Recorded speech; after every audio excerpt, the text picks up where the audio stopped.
What's good, YouTube? It's Teflon Poppy, and today we're going to talk about choosing the best MIDI device in 2019 so you can get the best bang for your buck inside your home studio or your professional studio or your mobile studio, whatever kind of studio you got.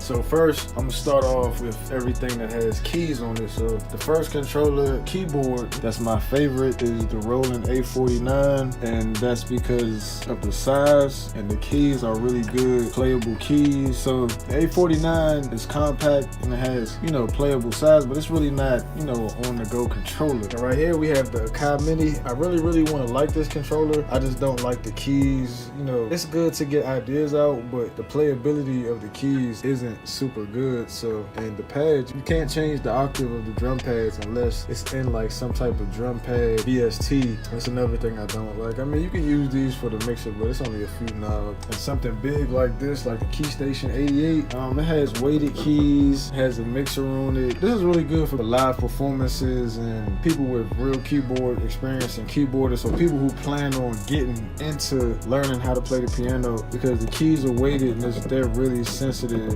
just like a real keyboard. And it's good for live performances because you can link all this stuff in FL Studio and the mixer and all of that. But this one for me is way too big. I don't play the keyboard, I click my notes in mostly, so I've actually gotten away from keyboard in general, and I've been leaning towards more drum machines because I click my notes in and I use the drum machines for sampling in my drums sometimes. So first one I'm gonna show you is the machine, and I have the box and not the machine because I actually sold the machine, and I'm gonna tell you why. Because I bought the MK1, the first machine that ever came out, and this is a good MIDI and it comes with its own DAW, but I've been using FL Studio so long that it's hard for me to change up my workflow. Like I can add things to FL, but it's hard for me just to switch DAWs completely, so I sold it. But you can also use this as a controller if you was to grab one off eBay. You just can't use all the features. So, and like the new machines, they're really expensive. Like the MK3 is $1,000 versus something like this that was $200, and I'm pretty sure I got mine at a discount at Guitar Center for $150. So $1,000, $150, and I can link this in FL Studio just like an MPC and get that MPC workflow. I'll take the Akai all day. This is actually the Akai. Now I'm gonna get into the drum machines and talk about some of them. And you have to think about what your needs are for a MIDI controller. Actually, do you need keys? Because I really don't. So that's why I didn't get the Akai keyboard with the keys, because I don't really need them.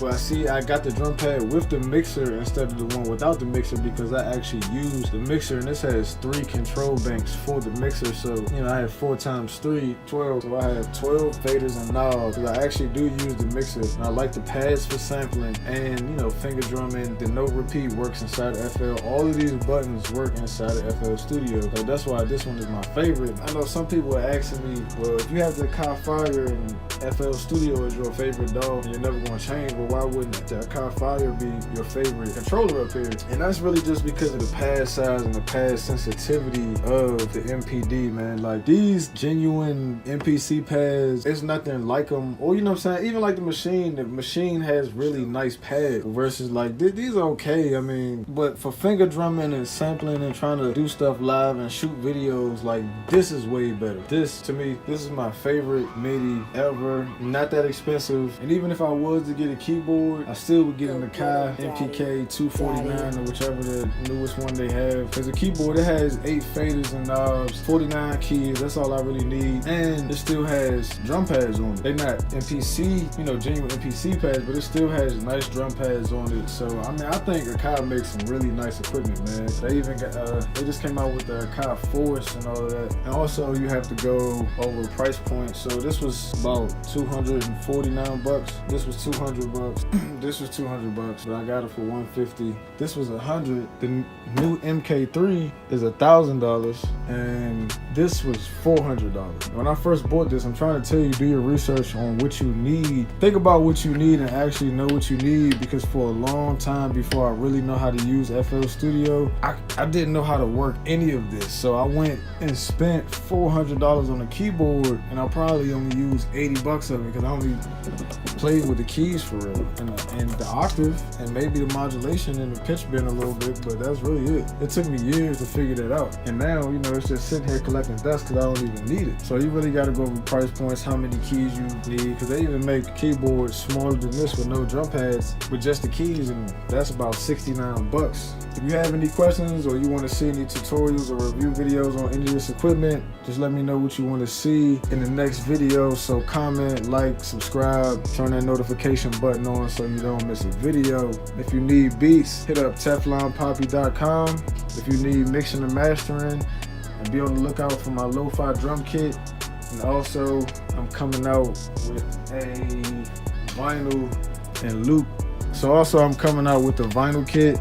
So I got a huge vinyl collection, if you can see down here. Gonna record some of this vinyl in here, make some chops and slice X, and put together a nice loop kit for you guys. So I already started it, so be on the lookout for it. Turn that notification button on.